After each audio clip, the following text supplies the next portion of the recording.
Welcome to the Darkstream. Vox Day. voxday.blogspot.com. Welcome to the Reprehensibles.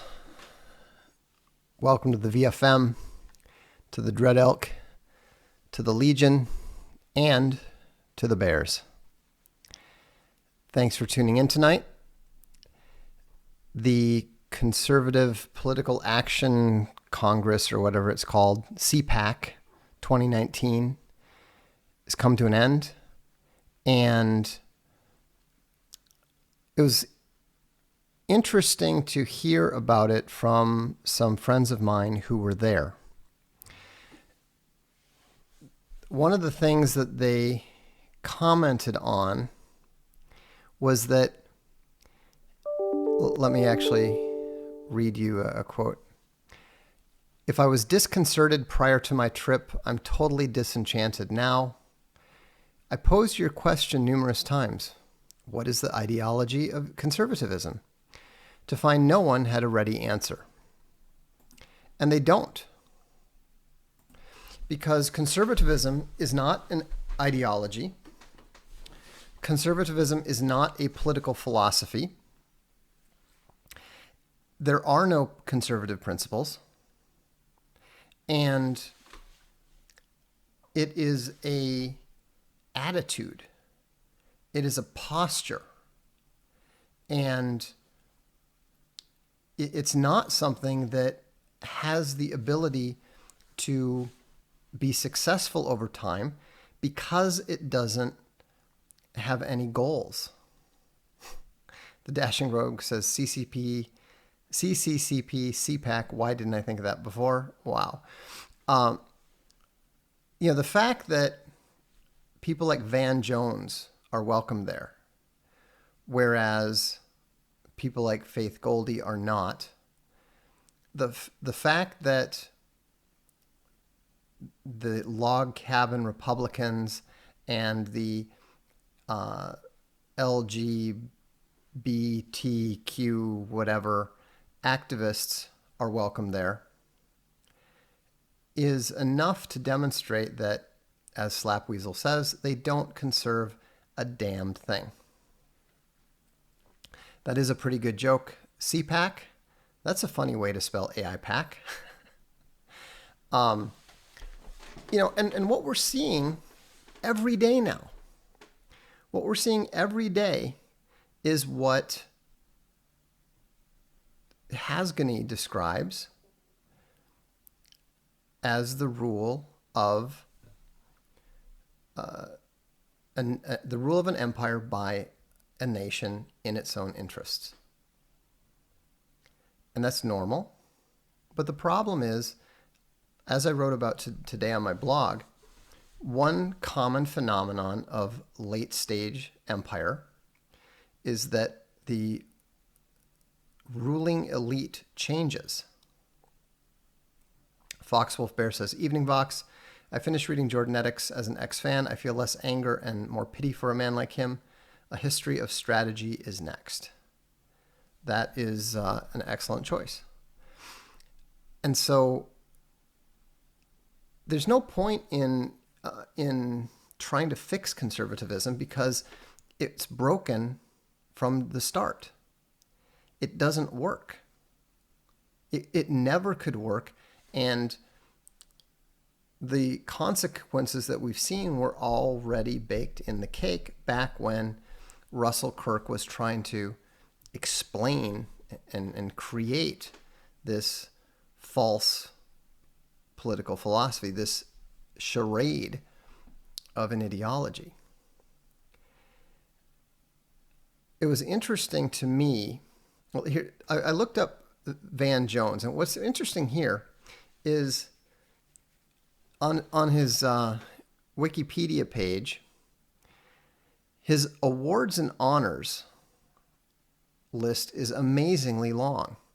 I mean, this is, you would think, an incredibly accomplished individual based on the number of awards and honors he's won from 1996 through 2015.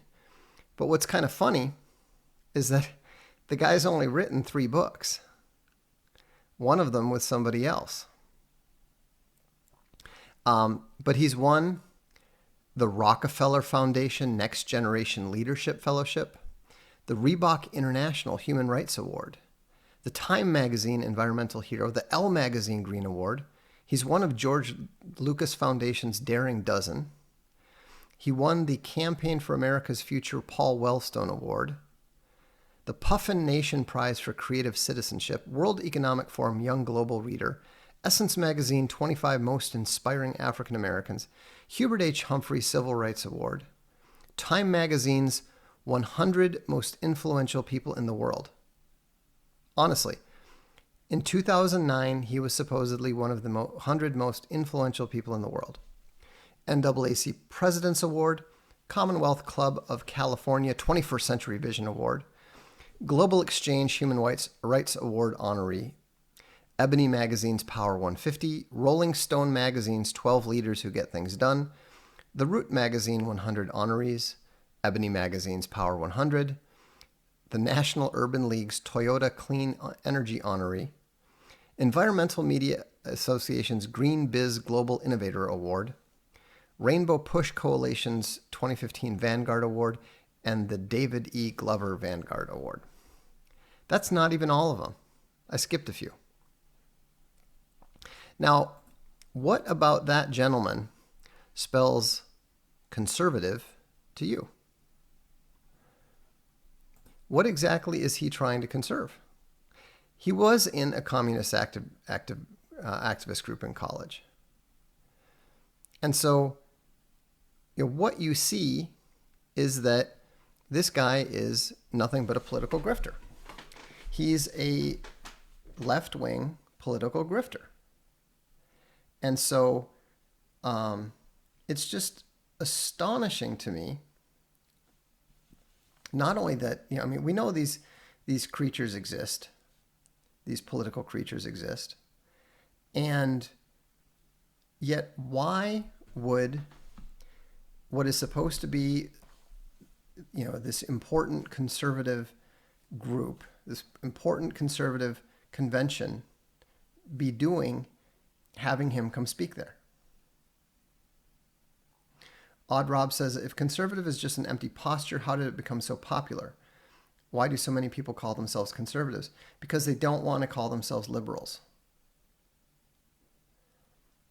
They're binary thinkers, and so they're given an option to something they oppose, and so they gravitate towards that. Cave Bear Chris points out that Van Jones is a self-declared communist. That's right. That's why I had this particular image for the cover. Obviously, it is a bit of a meme, but it's literally true in the sense that there were communists speaking at CPAC. Now, we all know that CPAC is full of cucks. We knew that back when Milo was getting disinvited. So it's not exactly a surprise, but what's a surprise is how rapidly it's becoming obvious that conservatives and neocons and all these people are of what is the functional left. They're all anti-nationalist. They're all anti-racist. They're all pro-tolerance, equality. They're not totally sold on progress, but they're very big on inclusivity and diversity. Well, what does that mean?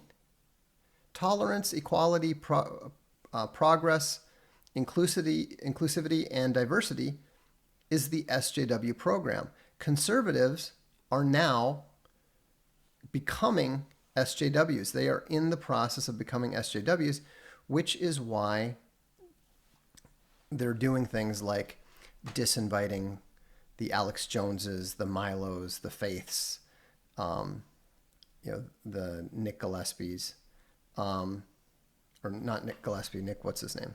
The young guy, Nick Fuentes. They don't want people who are actually of the right. And so we know that they're on the other side. And I mean, this is why I've known this on some level for a long time. That's why you will see that I've never ever described myself as a conservative.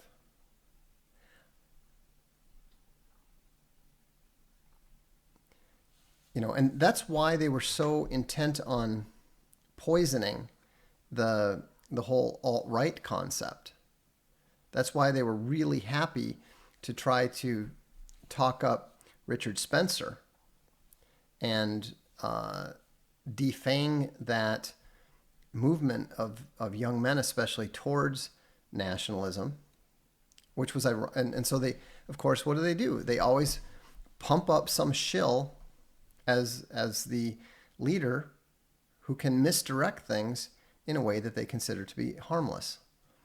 Feisty says there needs to be an alternative for America Party. Exactly, for nationalists as a counterpoint to the DSA.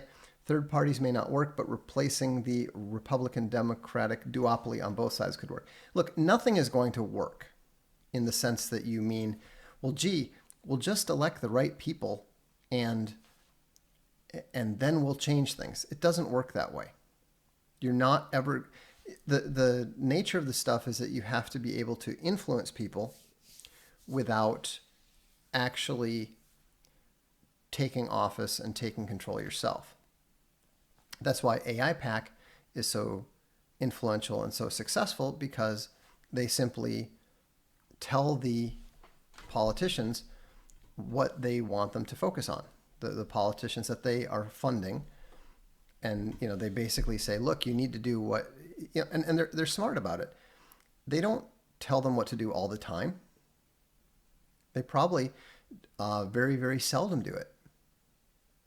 But once you get people accustomed to having your support, it's very, very easy to become dependent upon that support. And then whenever you need to call in a chip, you have the ability to do so.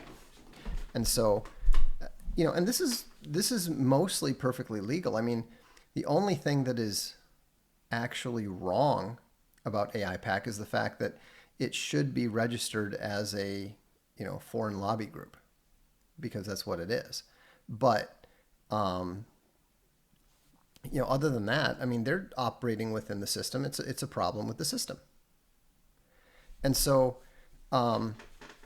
there's nothing that can be done about this now. But the point is, you have to speak the truth. Spectrum NLD says, in that case, how did Salvini and his election get about? You can't compare the European nations' parliamentary systems to the U.S. two-party system. The U.S. system is designed to keep things from changing very much. Peter Bedrosian has a good point. Well, no, he doesn't, because he's trying to argue with me.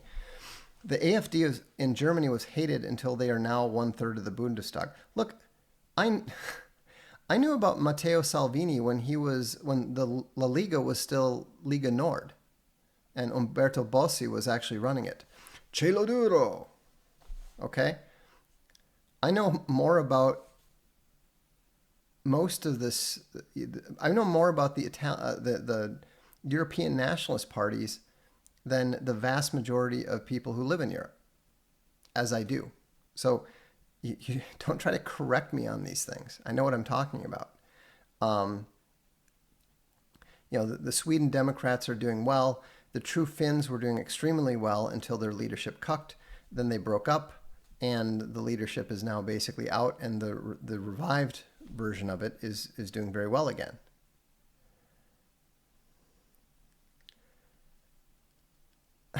Alexis J says, 200,000 protested against racism and Salvini in Milan a few days ago. Yeah, but that's no big deal. That's normal for Italy.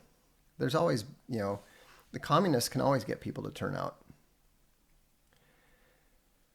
Vox, are white nationalists a fringe group in the U.S.? Yes. What do you think the percentage is? Negligible. Um, yeah, well, I just figured out that Republicans are the enemy of the American people. Their platform is and has always been cheap immigrant labor for corporations. That's true. That's absolutely true.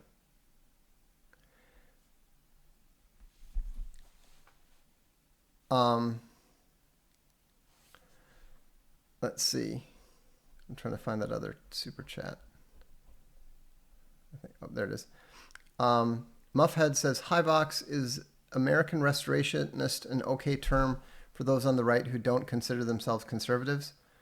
Um, I mean, not really. It's too dialectic. It's not. I mean, the if you look at the successful European parties, what are they called?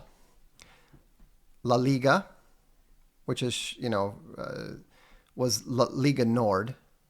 It was they originally were founded as a party that was designed to break off the north of Italy from the south. Okay, so you have the Sweden Democrats, not very useful. You have the UKIP, which is the UK Independence Party. You have the Front National. And in Switzerland, you have the Schweizer Volkspartei, which is the Swiss People's Party. And then you have, and then you have the True Finns. And so I think that the best rhetoric would be something like the Real American Party or the American Revolution Party. I mean, if you want to, dialectic doesn't work. The most accurate term would be the American Posterity Party. But again, because it's not a parliamentary system, that's not really going to work. There isn't a political solution other than what you could do, though, is you build up a base of people whose support becomes necessary to Republicans who want to win, who want to get in office. But, can you outbid AIPAC? Can you outbid the Saudis? I doubt it. Tits McGee says, a lot of my right-wing friends are turning into SJWs. That's what the problem is that everyone on the nominal right who accepted the idea of civil rights and racial equality and tolerance and gay marriage, they're gone. They're useless. They're not. They may think they're on the right. They think they're on the right because they don't support confiscatory taxes on people and corporations, but there's nothing of the right about them. What the right ultimately stands for is truth. At the end of the day, it's about truth. It's about God. It's about nation. And it's about family. And conservatives no longer stand for the family. Conservatives no longer stand for the nation, to the extent that they ever did.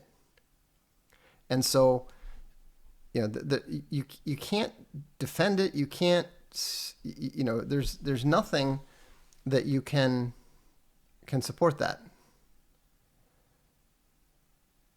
No, Crazy Life, you completely misunderstood. Unsilent J said, Vox, I think this country will break up.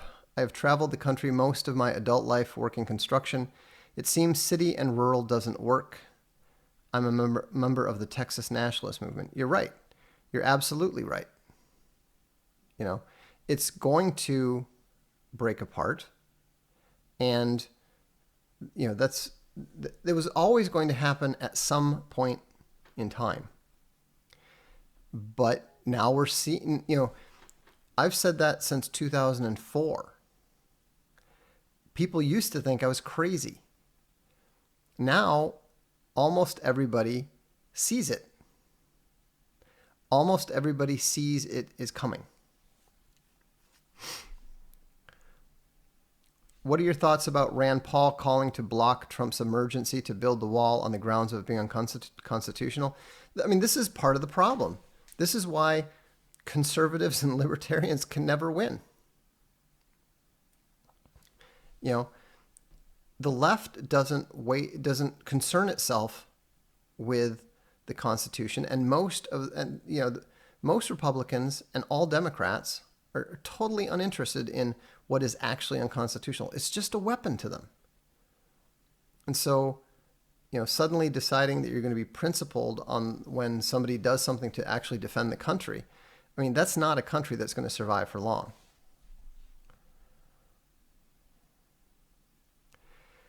Is there a significant genetic predisposition toward SJWism? I don't think so. Alchemist says, Fox, tell us how smart you are. That's funny. Madfi Danilovich says, Rand's neighbor didn't hit him hard enough. Stream.me is done after phone calls to the owners' houses threatening their kids. They got doxxed. Sad. I like the guys we had commenting over there. Huh, I didn't realize that. That's too bad. But, if you're not, you can't run a company and think that you're not going to get doxxed, that nobody's going to know about it or something. It's too bad, but honestly, there's no there's no way that the current model of streaming and hosting videos is going to work. Freedom or war, truth, God, family, we hold these in our heart. We don't need a party. Well, we don't need a party in order to survive the challenges that are coming, but it might be useful.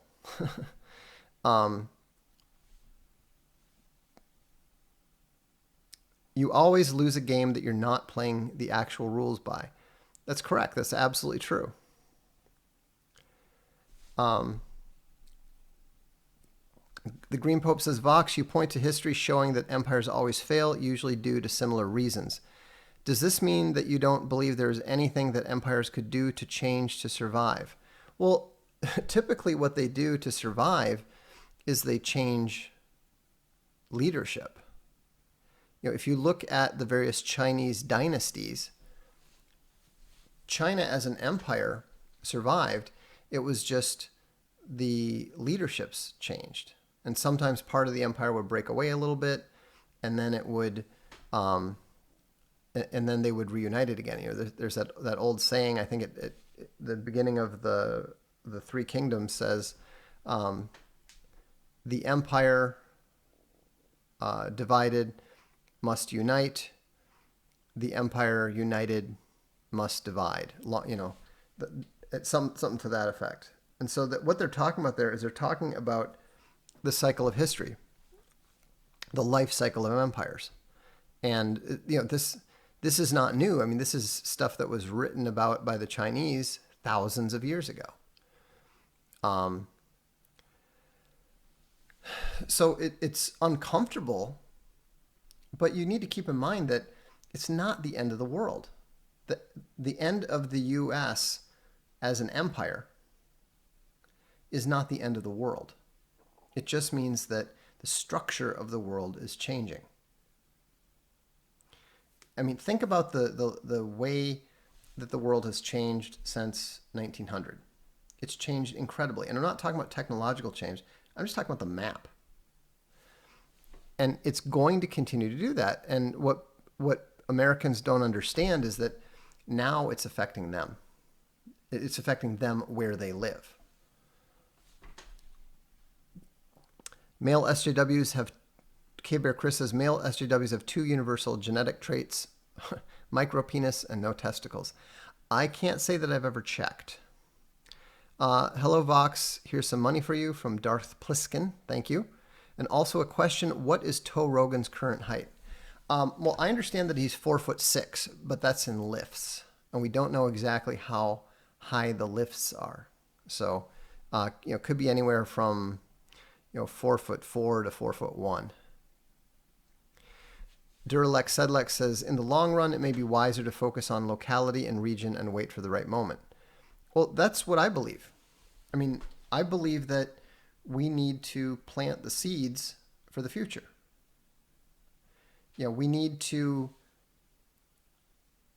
expect that things are going to change in ways that we can't anticipate and don't currently understand. But the more flexible you are, the more out in the country you are, the more languages you speak, the more information you have, the better off you're going to be, in my opinion. It's time to get married and raise children and stop chasing the almighty dollar. Stop trying to live the thug life or whatever.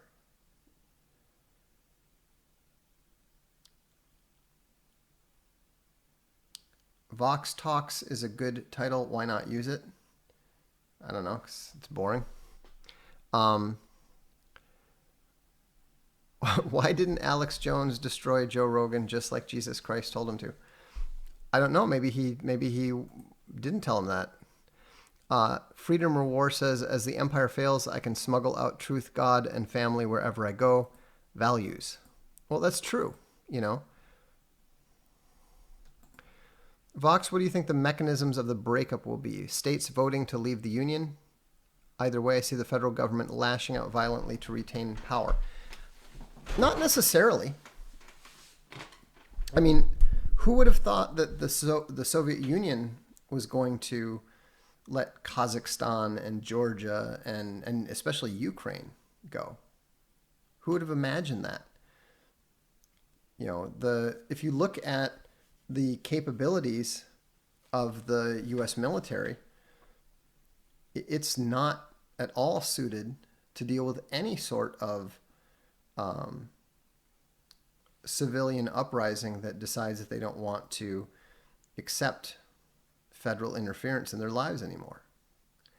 What's going to cause it? I mean, my thought was always that what would happen is that you'd have this financial situation, and so you'd have a lot of people under a lot of stress, you'd have rising crime and so forth, and then at some point in time, the wrong person's family is going to be negatively affected by another interest group, another identity group. And they're going to seek vengeance, and they're going to, but it's going to be someone who is effective. Think about that one guy who shot the police chief's daughter and had all of Los Angeles completely tied up. And this was a pretty low IQ, not terribly competent guy. Suppose something awful happens to, the daughter of a Navy SEAL. And he's not one of those guys who decides that, the real tragedy would be if diversity was affected. Once that happens and things start to spiral out of control, I don't see how the rifts in society are not going to start breaking things apart. That's just my assumption. You never know. If you look at what happens the causal factor of events is seldom all that predictable. Everybody knew that there was going to be war around the time of World War I. France wanted to get Alsace-Lorraine back. The German Empire and was still consolidating and so forth. And who would have imagined that it was going to start in Serbia? It was ridiculous. So to try to guess what's going to happen is just an exercise in writing fiction as far as I'm concerned. But what we can observe is the societal pressures. Peter Turkin has written and researched a lot on the level of societal stress, and the United States is at a point that hasn't been seen since the early 1860s, before the Civil War, which is just a confirmation of what most of us are already seeing. Will Pepe says, Vox, can you confirm the history of strategy is short? Yes, it's very short.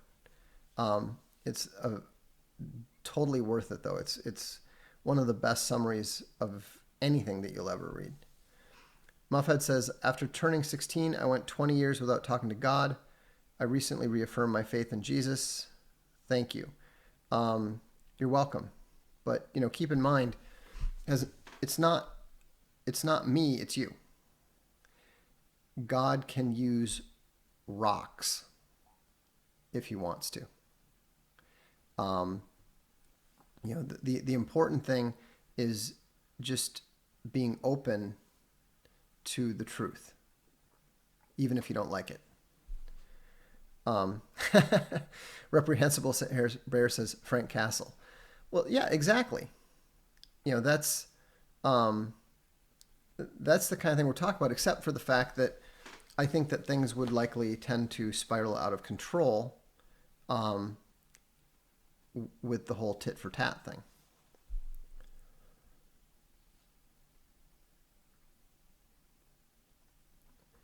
Do you think the more mixed race people become, the less likely we'll be able to have communities, as no one will have any invested interests or anything in common? I think that's kind of a non-issue, because I think that we're reaching, we're already kind of at the point that says we're reaching peak openness.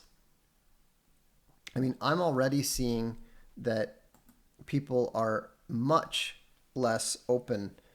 Most people are much less open to getting involved with people of other races than they were back in the 90s and the 2000s. Nuclear Pizza says, what do you think of the effects of the breakup if U.S. actually wins a war with China in the near future? Well, I don't think that's going to happen, because I don't think China's dumb enough to fight the U.S. right now. Bismarck did. Yeah, Bismarck saw it coming. Europe today is a powder keg, and the leaders are like men smoking in an arsenal. A single spark will set off an explosion that will consume us all. Now, Bismarck saw it coming. Everybody saw it coming. But nobody knew where. Nobody knew how. Will high tech come into play? Nano, smart dust, quantum? No, no, no, and no. Vox, how do I convince friends or loved ones to prepare for conflict or to move location without sounding paranoid, or if they'd rather not believe? Don't try to convince them at all. Just act. When you act, people will ask you why you did what you did. And then, if they're potentially interested, they may follow suit. Oh, okay, maybe he did. I cannot tell you when that explosion will occur, but I can tell you where. Some damned foolish thing in the Balkans will set it off. I think we can give him points for that. Daniel Pereira says, that's true. To this day, I've never had a white girlfriend, even though I'm a 100%er.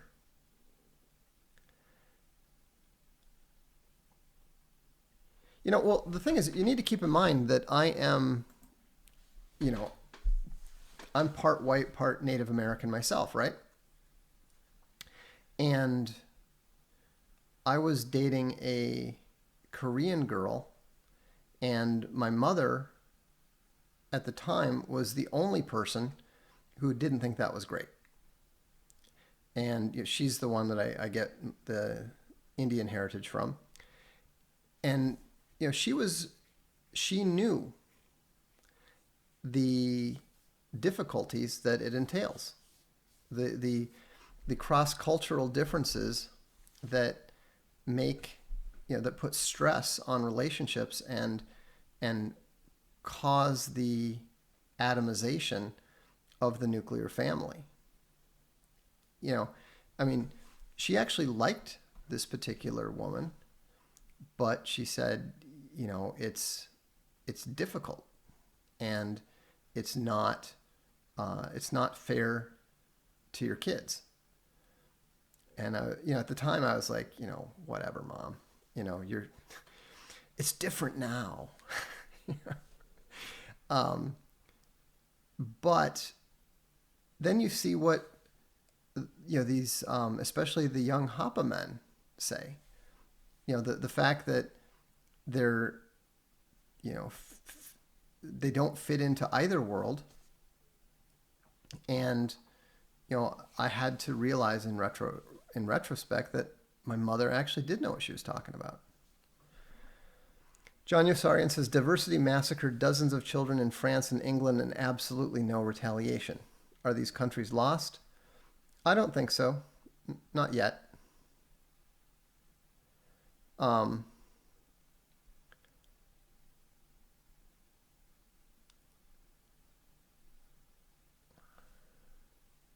Hapa, H-A-P-A. It means half Asian, half white. China's social credit system is the future. It's possible.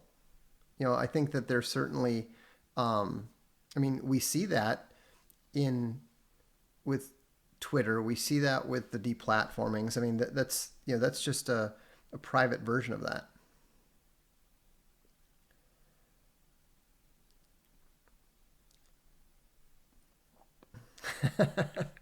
Super Rat Station says, Hapa girls are insanely hot.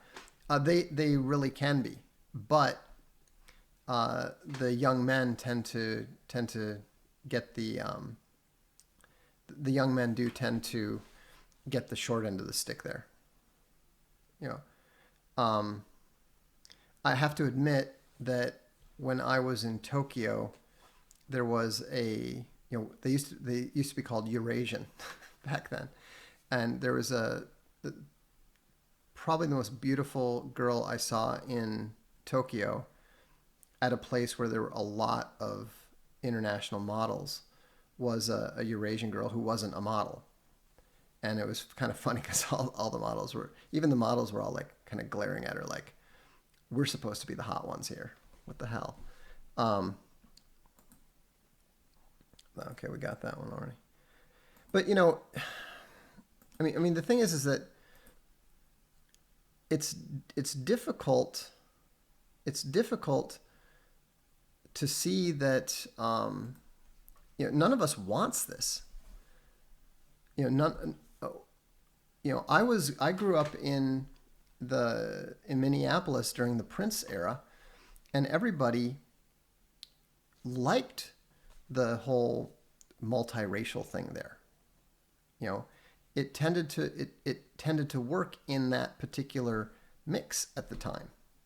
People got along well. But what we realized was that that was a snapshot of a particular mix of people at a particular time that happened to work. And it's not a rational basis for large societies. It doesn't work at all. It's incredible to see what's happening in London right now. And they're all talking about all the knife crime. And what's amazing is they talk about, oh, it's because there's insufficient policing. Oh, it's because of austerity and all this stuff. And it's like, no, it's because you have lots of not English people who are living in their usual not English way.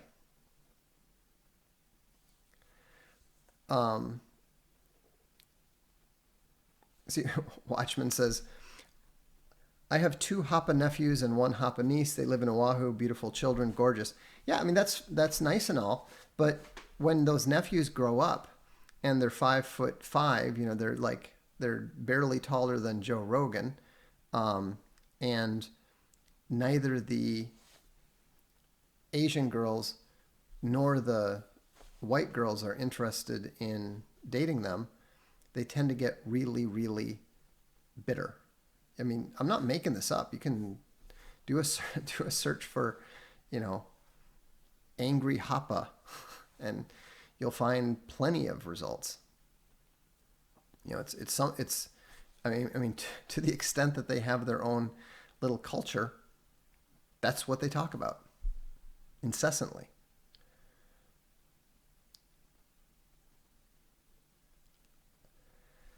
Margot says, Vox, from my point of view, mixed marriages are starting to become unfavorable in continental Europe, but in the US, things haven't changed much. Well, what I've really noticed is that there used to be, like whenever there would be a mixed race child, people would overdo what a beautiful baby. It's like, you know, it's like, okay, awkward. But more and more, you see people like just not commenting, not saying anything, silently disapproving. And that was not normal during the, you know, late 80s and 90s. Al from Bayshore is a silent gentleman. He just wants to say $2.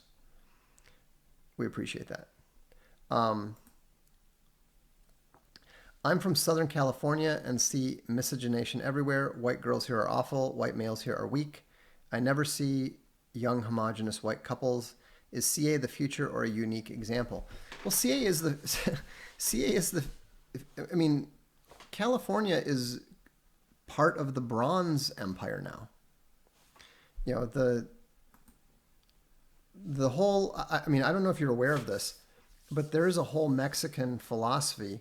You know, I mean, you've heard about La Raza, but, you know, La Raza is actually short for some, what I'm spacing on what it is right now. I know what it is, but it's La Raza Cosmica, the cosmic race. And believe it or not, you actually have bronze supremacists. They literally argue, and this is not new. I mean, this dates back to like I think the 1940s or so. But a Mexican philosopher wrote a book called La Raza Cosmica, and the theory is that the bronze race is the superior one because it combines the best of the European and the indigenous. And so it is essentially the whole Hispanic thing, because again, they don't use the term Hispanic. The whole bronze thing is the idea that the hybrid vigor makes them a superior new race. And so what you're seeing in California is you're seeing the takeover of La Raza. Crazy Life says, Vox, love it. Every day they are telling us we're being replaced by AI. Yeah, I've actually designed some AIs and worked with AI design in games, and that's not going to happen. I mean, yes, jobs are going to be replaced by AI, but it's not going to become conscious. It doesn't work that way.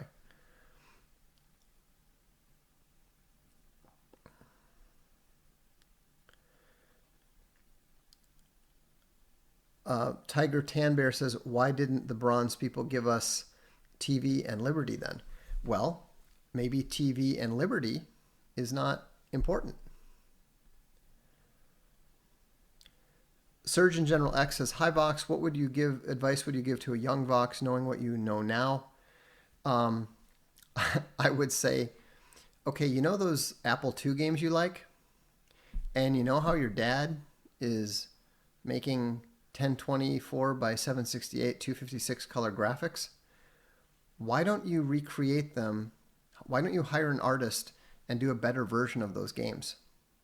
And then we would have been, we would have been, the biggest game company prior to the invention of the 386 and VGA.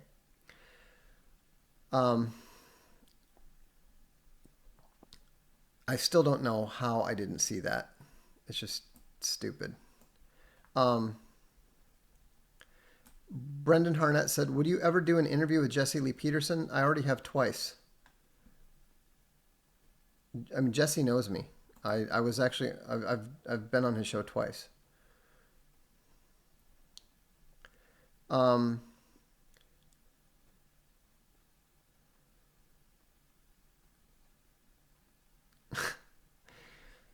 Watchman, her husband is an emergency room surgeon and went to MIT. We get along great. I think my nephews will be fun. I don't care what you think. This is why I get so sick of you. What about me, morons? Okay. All you think is that you're special and you're the only thing that matters, and it doesn't matter what's going on with the world. And I think that I'm superior, and I think that I'm the best. And I think that things are going to work out really well for me. You know what? I don't care. I don't care what you think about yourself at all. I don't care what you think about your nephews. I don't care what your niece looks like. The level of my indifference is impossible for me to articulate accurately. I am not even interested in discussing my life and my personal situation, much less people I don't know. And I am telling you some macro facts that you can ignore. I don't care what you do with it. But when somebody tells you macro societal facts, it behooves you to pay attention to it rather than just blithely assume that everything is fine. Because if it hasn't escaped you, that's what about 95% of the people in the United States are doing right now. And you're here because you're smart enough to realize that no, that's not true. And yet, when it comes to your family, you do exactly the same thing they're doing. How does that make any sense? Come on. National Horizon says, "What do you think will happen to the UK? The males there are weak. It seems there is no reaction to the mass rapings of their daughters. It's demoralizing as they are the indigenous people there." I think that, the pendulum always swings back sooner or later. Whenever you try to make a linear progression, you're always reliably wrong.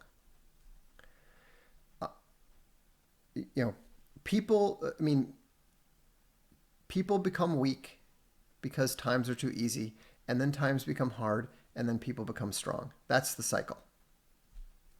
So those people that you think are weak now are very likely to be the people who will surprise you with their strength later.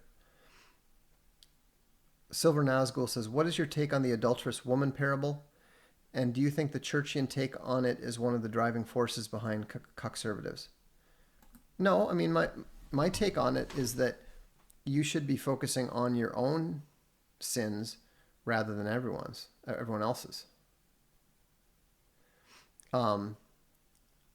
And I don't think that has anything to do with what conservatives do. In fact, conservatives do the opposite. Conservatives love to focus on everybody else's sins, especially those that they don't like for some reason or another. Frank Underwood says, "If Jesse Lee Peterson were invited to CPAC, he would run calling everyone beta males and lesbians. It would be very fitting indeed." I don't know. I think Jesse's a little more polite than that, but I could be wrong.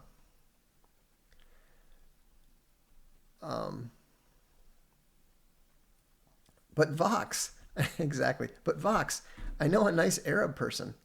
Nationalism BTFO'd. um, hey Vox, the philosophy meetup that I go to in Portland has some Marxists that deny a lot of the mass genocide caused from communism. They say it's American propaganda. It's not. Any info on how we got the death count? Look up the Black Book of Communism. That is from Soviet sources. There is no doubt about it. They're just flat out wrong. Christopher McCullough asks, do you think the globalists still in power during the breakup will face justice on Earth for their part in the mess? No, I don't think most of them will. Oh, I guess it depends. I mean, obviously, if,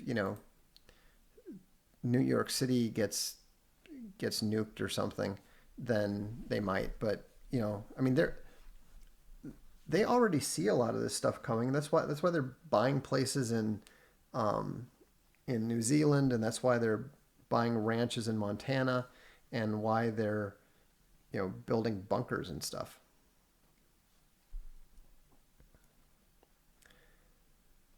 Hey Vox, have you ever interviewed Alex on Life or been interviewed by him? No, I don't know who you're talking about.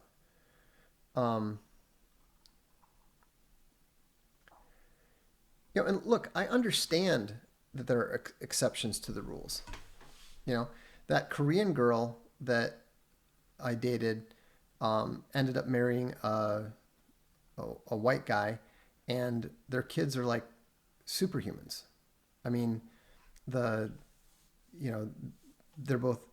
apparently were both shockingly athletic, and the kids are tall and elite athletes, in some cases professional athletes, but that's not the norm. Nuclear Pizza said, Vox, in the spirit of questions you'd love to be asked, I would like to know what you think about the life and writings of the 40th person listed on the 100th page of the Boston phone book. Yeah. That's funny.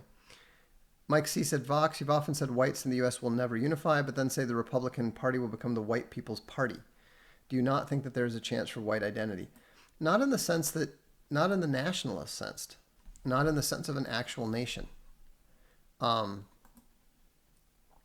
It takes a long time for people to become conscious of an identity, and it usually takes opposition from the outside. It takes a number of factors, and there's not that much time.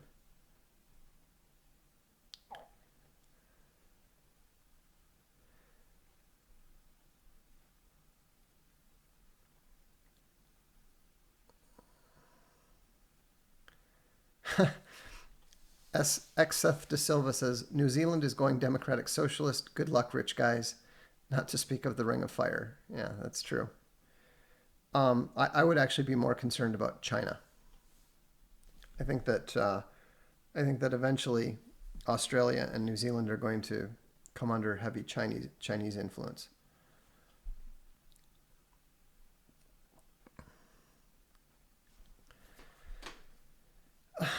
Look, white nationalism is a non-starter. It doesn't exist, and it's not going to function any better than Arab nationalism or the belated attempt of all the Indian tribes to band together. It's non-functional. You can't just... White nationalism is just a different form of imperialism. If you understand that globalist imperialism doesn't work, if you understand that conventional imperialism doesn't work, why do you think that racial imperialism is going to work? It's not. I mean, we talked about bronze supremacism. I mean, that's bronze nationalism. That's not going to work either.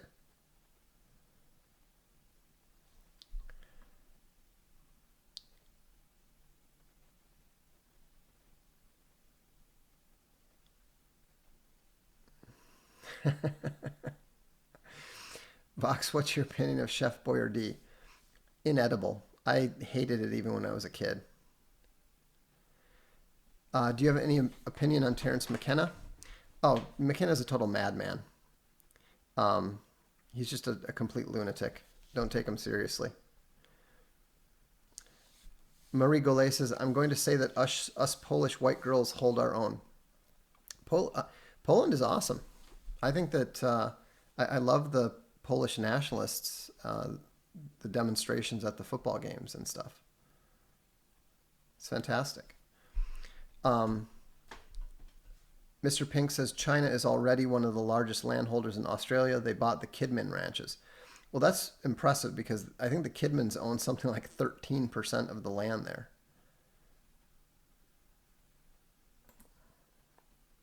White Americans are trying to do the ghost dance now. That is a remarkable analogy. I like it.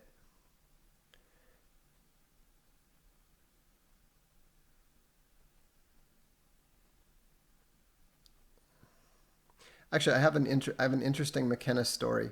I don't know if it's actually true or not, but I like it anyhow. He was speaking at a conference and he was talking about DMT, and he was talking about the elves that you see when you take DMT, and then he went up and said. He was talking about this and went on for a while about the elves and talking to them. And then he ended up, the person afterwards said, thank you. That's, such an amazing analogy, et cetera, et cetera. And McKenna got really mad and said, it's not an analogy. The elves are real. And everyone suddenly understood that he wasn't like this brilliant philosopher. He's just a crazy drug addict. Again, I don't know if that's actually true, but it should be. Somebody said I missed a chat or two here, so let me get those. I think it's about time to bring this to an end. For tonight, you'll have to forgive me. I'm kind of tired. I had a pretty good workout today. For Posterity says, people keep saying countries need mass immigration to survive. Survive is a word commonly used. How is it survival when your population is replaced? You're right. It's not. It's totally stupid. What they're saying is that, well, we need it for economic growth. Well, economic growth is not more important than the nation surviving. Victor Dresna says, the only pan-whiteism that might work is pan-Slavism. Our culture is strong and getting stronger. Yeah, but the Poles like having their own country. They don't necessarily want to be part of a Slavic empire. I can see an effective alliances, but K Bear Chris says, am I wrong in looking forward to the U.S. fracture? Given how poisonous the culture has become, I would say no. At a certain point, you just start thinking, just get it over with. Brandon Sanderson, who I don't think is the author, but I would be impressed if it was. Hey, Vox, the philosophy... I got that one. That was about the Black Book of Communism. Country Roads Bear, thoughts on Vikings drafting a quarterback? I think they should just draft all offensive linemen. Okay, so I missed Margot's. Oh, Mike Shaw says, thanks for sincere honesty, lacking these days.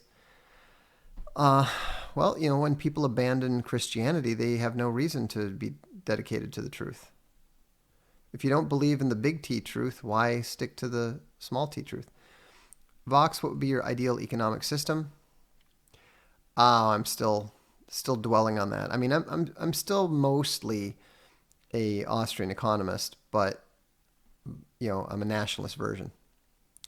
Here we go. Margot said this in the chat, but in Bosnia, newlyweds were 12% mixed 10 years before the war, yet Balkanization still happened. Eesh. Mixed people either left or were killed. Yeah. That's the concern. It's going to be particularly dreadful for people with mixed families of any type. Sam O'Halloran said, would love a Darkstream on homeschooling methods and effective teaching real history and science starting in grade school. Thanks and keep up the good work. I'll have to talk to Space Bunny, see if she's got some advice for me. She's the one who's been in charge of that. Pretty much all I contributed to the schooling aspect was I taught them all how to read. Mike C. said, Vox, I'm thinking about joining the LDS Church, largely for reasons of connecting with a legit trad white female and creating a family. Good idea. If that's your goal, then that's a reasonable thing to do. Given where you're located, I think it would be better to go to a non-Mormon church, but I'm an evangelical Christian myself.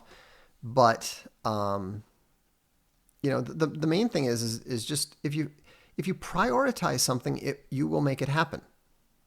If you prioritize finding a wife and getting married and having children, you will make it happen. But it has to be your priority.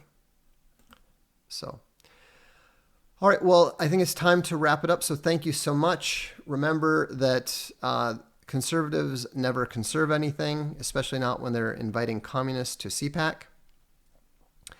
Have a good evening. I'm Vox Day, and this is the Darkstream.